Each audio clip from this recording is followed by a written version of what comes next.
Bienvenidos y bienvenidas a su programa Monseñor Romero y la misión del Evangelio. Estamos avanzando ya en la segunda semana de la Pascua. Es una semana que hemos comenzado con el Evangelio de Juan, capítulo 3, con aquella finalidad de conocer quién es ese crucificado, quién es ese resucitado. Esto es suficiente para que usted y yo nos interesemos en saber desde el Evangelio de Juan, en este capítulo 3, vamos a después a ir al 6, vamos a ir al 10, etc. Vamos a estar estudiando al Evangelio según San Juan para conocer quién era, quién fue ese Jesús al que el Sanedrín no pudo soportar y lo crucificó. En la primera parte vamos a estar estudiando a Monseñor Romero en esa, creo yo, bonita homilía del 27 de enero de 1980 y que tiene su contexto. El contexto lo vamos a ver ahora muy bien, que tiene que ver con el aniversario número 1 del asesinato del padre Octavio Ortiz Luna, allá en el Despertar, junto con 4 jóvenes. Así comienza el segmento de hoy, de esta homilía, y yo lo he escogido como el pensamiento para el día de hoy de Monseñor. Dice lo siguiente: qué hermosa fue la celebración del domingo pasado allá en San Francisco de Mexicanos, para celebrar un año de la muerte del padre Octavio Ortiz y los 4 jovencitos que con él murieron trágicamente en el Despertar de San Antonio Abad. Qué participación más viva de comunidades venidas de tantas partes. Se me ocurrió compararla con un sermón de la montaña, ya que no cabía la gente adentro de la iglesia y tuvimos que hacerlo bajo una arboleda muy significativa.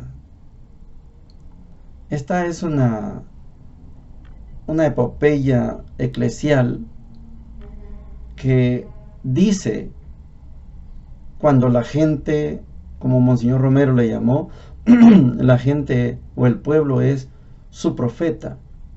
Estas comunidades venidas de tantas partes, solo con venir a celebrar el aniversario primero del martirio del padre Octavio, están denunciando a las fuerzas militares responsables de esa gran masacre en el Despertar. Así es el profetismo de las comunidades. No necesitan decir protestamos, no, con hacer presencia se está diciendo: ustedes no tienen la razón, ustedes están equivocados. Hasta hoy, la muerte del padre Octavio sigue sin ser procesada, no se ha hecho justicia, como tantos y tantos casos en la historia. Este es el Monseñor que toma en cuenta a sus sacerdotes. El padre Octavio era, como él dice, casi un hijo. Lo conoció muy jovencito, lo orientó, él mismo lo ordenó, es su primicia de ordenación, y terminó en el martirio. Oigamos a Monseñor. Qué hermosa fue la celebración del domingo pasado allá en San Francisco de Mexicanos para celebrar un año de la muerte del padre Octavio Ortiz y los 4 jovencitos que con él murieron trágicamente en el Despertar de San Antonio Abad. Participación más viva de comunidades venidas de tantas partes. Se me ocurrió comparar con un sermón de la montaña, ya que no cabía la gente en la iglesia y tuvimos que hacerlo bajo una arboleda muy significativa. En Apulo, dos bellas experiencias eclesiales. Una academia de vocaciones adultas, muchachos que ya pensaban que no era para ellos el sacerdocio porque se pasaba su tiempo de estudio, y se les está dando la oportunidad de equilibrar sus capacidades para poner sobre ellas la formación sacerdotal. Y un día, primero Dios, ese grupo serán sacerdotes bien convencidos porque han amado su vocación a pesar de todo. También allí surgía esa misma tarde que estuve con ellos, comunidades de la parroquia de Ilopango, una comunidad de señoritas con votos religiosos y viviendo en el mundo. Son inspiraciones del Espíritu Santo. De veras que San Lucas dice, el Espíritu que animó a Cristo sigue animando a su iglesia, y las comunidades de Ilopango son iglesia, como cualquier comunidad, dichosas y todas se dejan invadir del Espíritu del Señor. El Senado Presbiteral, que es el grupo de sacerdotes elegidos por el mismo presbiterio para asesorar al obispo, ha estado en gran actividad esta semana, y quiero agradecerles públicamente las muchas luces y sugerencias y opiniones con que han enriquecido mi criterio pastoral.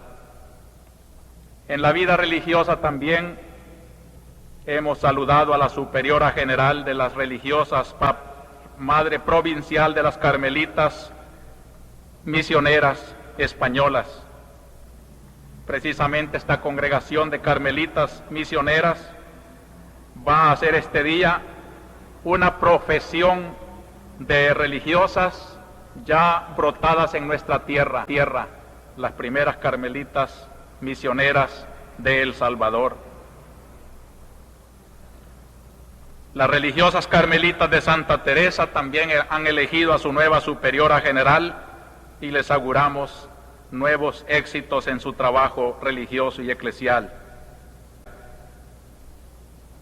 Se celebró esta semana con bastantes dificultades, pero con constancia de parte de un grupo muy conspicuo, la Semana de la Unidad, en que católicos y protestantes, recorriendo diversos templos de ambas confesiones, han orado para que el ideal de Cristo se cumpla, que todos sus cristianos seamos una sola cosa. Y se acerca en esta semana el Día de la Virgen de Candelaria. Desde ahora quiero avanzar una felicitación a la parroquia de Candelaria de Cuscatlán, y a todos aquellos pueblos, que son muchos, los que celebran como patronal a la Virgen de Candelaria. Quiero recordar aquí también, como testimonio de iglesia, las muestras de solidaridad que se han recibido abundantes, pero precisamente para honrar a la comunidad de Plan del Pino, donde ya van a tener hoy la ceremonia tan bonita de la congregación que preside aquella pastoral, las hermanas carmelitas españolas. Les leo la carta que me trajo la superiora provincial de parte de la hermana Rosa Baquedano, a la que tanto quieren en esa comunidad. Sé de los problemas que siguen y de sus desvelos como siempre, y con estas hermanas les envío mi cariñosa oración y sacrificio por ese santo amo y debo. Dios nos ama, no hay que dudarlo, y espera algo de todo esto, algo grande. A mí no me cabe el que tanto dolor y sangre no germinen un día en una buena cosecha. Son tiempos duros. Dios quiera lo entendamos también aquí, donde tan de pasada vemos e interpretamos los signos de los tiempos. Sigo como siempre creyendo en la iglesia de la arquidiócesis, y tendré siempre en mi vida como un estímulo su ejemplo y su vivencia.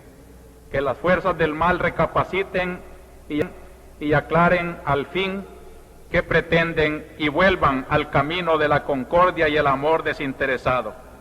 Aquí en mi nuevo destino hablaré de lo que aprendí allí, y con los que trabajé pediré al Señor por la paz tan deseada. Este es un saludo pues para las comunidades de Plan del Pino. Continuamos con su programa Monseñor Romero y la misión del Evangelio. Quiero manifestarles que el día de hoy vamos a tocar quizá de los temas de los Hechos de los Apóstoles, quizá el más delicado, que tal vez poco se reflexiona, no sé los motivos, pero poco se pone de relieve lo que describe la lectura de los Hechos de los Apóstoles. Quizá por eso en este programa voy a aprovechar para darle más tiempo a la reflexión de la lectura de los Hechos que al Evangelio de Juan, que vamos a leer en el capítulo 3. Porque me parece que aquí en esta lectura está en juego la identidad de la iglesia, como decía Monseñor Romero en la primera parte, la iglesia como homilía de Cristo. Este es un tema complicado. Yo sé que muchos de ustedes tienen la madurez para poder asimilar, escuchar este tipo de enseñanzas, porque escrito por Lucas, que quiere manifestar que Dios se hace presente en la comunidad. Juan lo que quiere es a un Dios que se hace presente en los apóstoles. Este Lucas pone en los Hechos de los Apóstoles el ideal de una comunidad cristiana, que dicho sea de paso, es lamentable que no aspiremos a ese ideal de comunidad. Vamos a ver de qué es lo que estamos hablando. Leemos Hechos capítulo 4, versículos del 32 al 37, y dice lo siguiente: En el grupo de los creyentes, todos pensaban y sentían lo mismo, lo poseían todo en común, y nadie llamaba suyo propio nada de lo que tenía. Los apóstoles daban testimonio de la resurrección del Señor Jesús con mucho valor, y Dios los miraba a todos con mucho agrado. Ninguno pasaba necesidad, pues los que poseían tierras o casas las vendían, traían el dinero y lo ponían a disposición de los apóstoles. Luego se distribuía según lo que necesitaba cada uno. José, a quien los apóstoles apellidaron Bernabé, que significa consolado, que era levita y natural de Chipre, tenía un campo y lo vendió, llevó el dinero y lo puso a disposición de los apóstoles. Palabra de Dios. Te alabamos, Señor. Este es el ideal. Este es el ideal de una comunidad cristiana venido de la pluma de San Lucas, un médico, discípulo de Pablo. ¿Cómo tuvo Lucas la habilidad de poner en este capítulo 4 el ideal de la comunidad cristiana? Si tuviéramos la capacidad de compararnos qué tan comunidad cristiana somos, tomaríamos este texto de referencia y nos daríamos cuenta que estamos lejos de este ideal de comunidad. Es claro que tener un mismo sentir no es fácil. Es difícil ser una persona desprendida. Que yo venda mi procesión y lo pongo a la orden para que nadie pase necesidad. Eso no sucede en cualquier parte del mundo. De hecho, no lo tenemos como un horizonte de desarrollo. Fíjese que nuestra iglesia, y quizás mucho peor que otras iglesias, lo que nos interesa es que usted se bautice. Lo que nos interesa es que usted se congregue. Lo que nos interesa es que usted dé ofrenda. Lo que nos interesa es que usted dé el diezmo. Y yo, administrador, pastor, sacerdote, obispo, yo administro y yo lo que hago es mantengo los templos, mantengo los vehículos, pago los salarios, etc. Yo administro el dinero en función del culto. De vez en cuando hacemos alguna ayudita a los pobres. El horizonte de la comunidad cristiana es este. Si yo vendo mi posesión, mis posesiones, es porque no quiero que nadie pase necesidad. Lastimosamente no tenemos referentes en la vida, en este caso eclesial contemporánea. No tenemos referentes. Estoy hablando que, si usted lo quiere ver de esta manera, estamos lejos de ese ideal. Ese texto se convierte en una real denuncia de nuestra vida, concentrada muchas veces en el culto, en la afiliación, en la pertenencia a la iglesia. Como si el objetivo es, lo importante es que se salve su alma. Y su alma se salva aceptando a Cristo, bautizándose, congregándose, dando el diezmo. Aunque a la vecindad haya muchas personas que pasan demasiada necesidad. El objetivo es que usted se convierta, se bautice, se congregue y dé el diezmo. En este caso, en la Iglesia Católica, demos la ofrenda. El Evangelio de hoy, tomado de Juan capítulo 3, versículos 5a y del 7 al 15, dice lo siguiente. En aquel tiempo dijo Jesús a Nicodemo: tienes que nacer de nuevo. El viento sopla donde quiere y oyes su ruido, pero no sabes de dónde viene ni a dónde va. Así es todo el que ha nacido del Espíritu. Nicodemo le preguntó: ¿cómo puede suceder eso? Le contestó Jesús: ¿y tú, el maestro de Israel, no lo entiendes? Te lo aseguro. De lo que sabemos hablamos, de lo que hemos visto damos testimonio, y no aceptan nuestro testimonio. Si no creen cuando les hablo de la tierra, ¿cómo creerán cuando les hable del cielo? Porque nadie ha subido al cielo sino el que bajó del cielo, el Hijo del Hombre.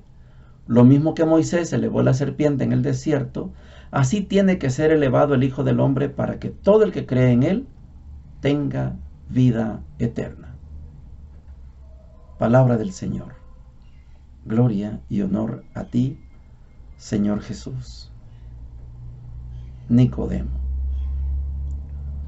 un maestro de la ley,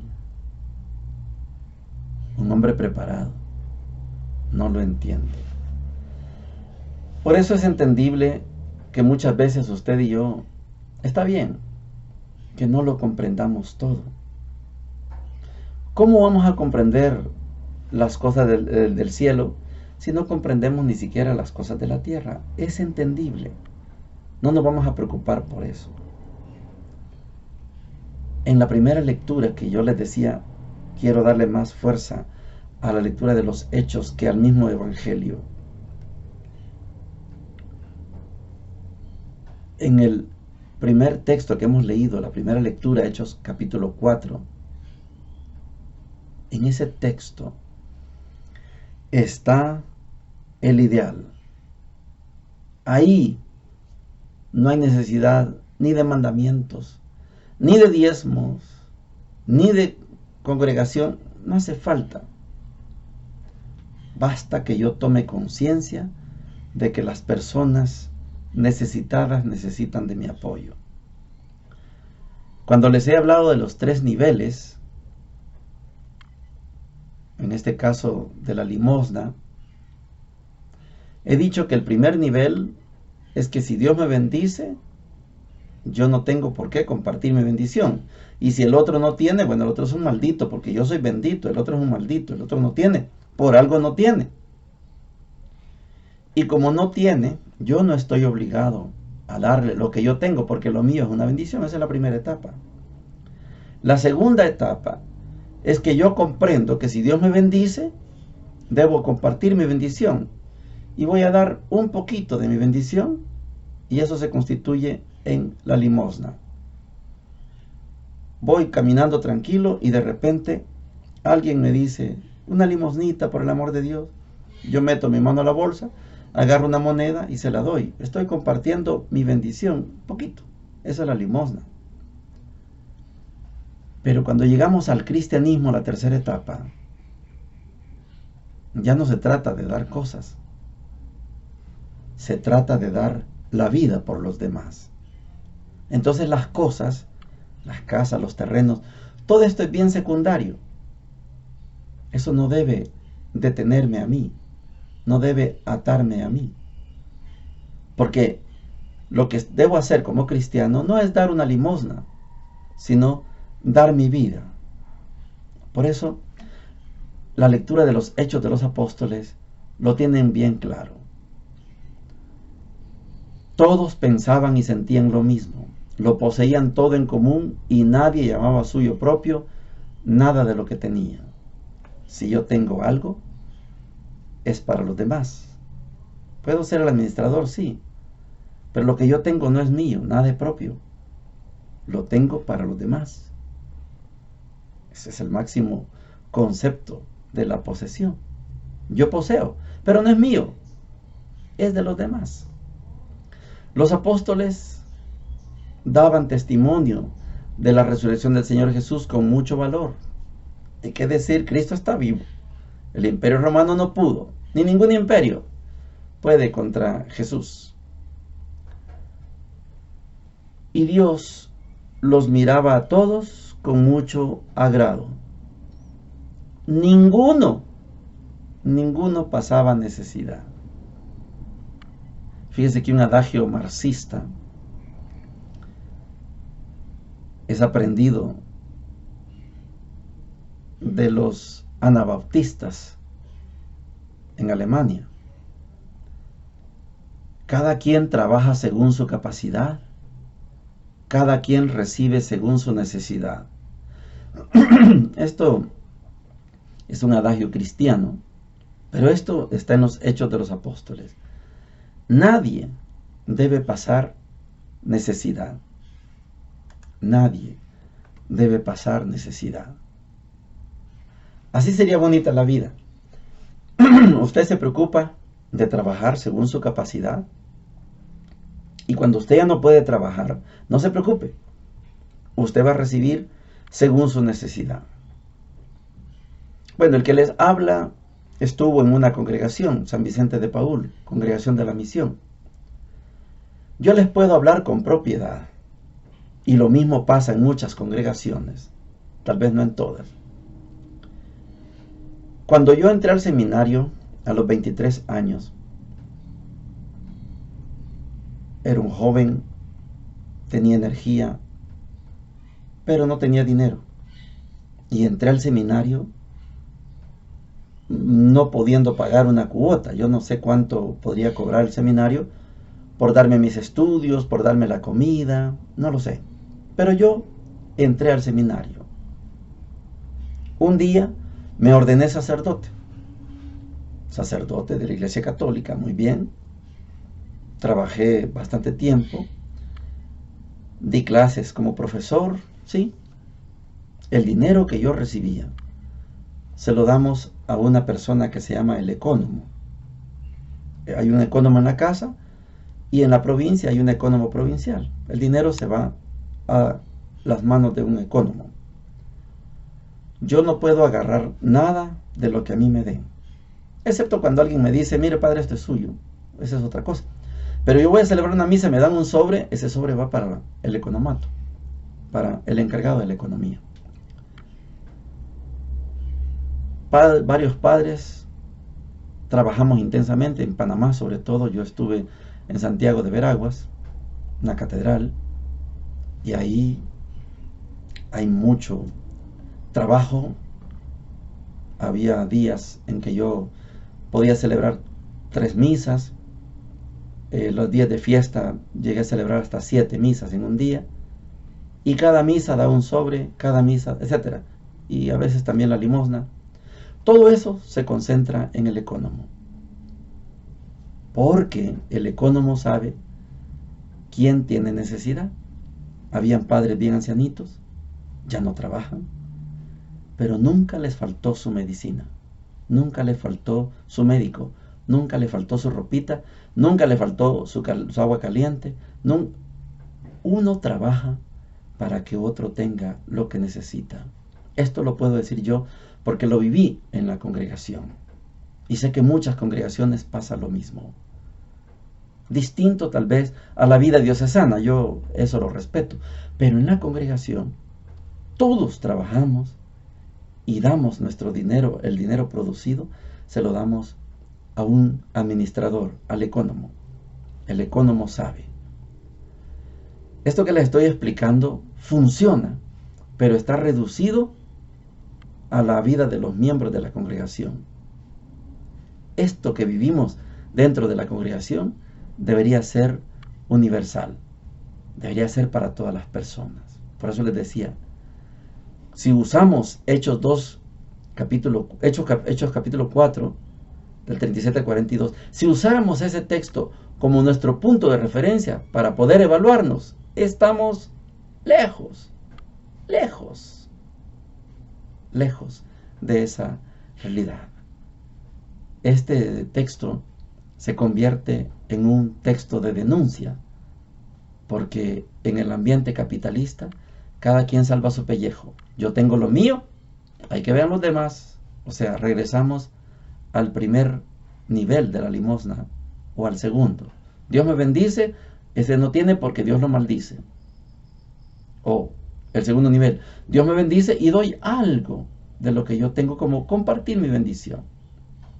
No hemos llegado al tercer nivel, que la tarea constituye un desafío. El tercer nivel, para que yo tenga la capacidad de dar mi vida por los demás. Monseñor Romero sí lo hizo. Monseñor Romero, que es nuestro referente cercano, él sí lo hizo. Monseñor Romero no tenía cuentas en los bancos. Todo lo puso al servicio de su pueblo. Bendiciones para todos y para todas.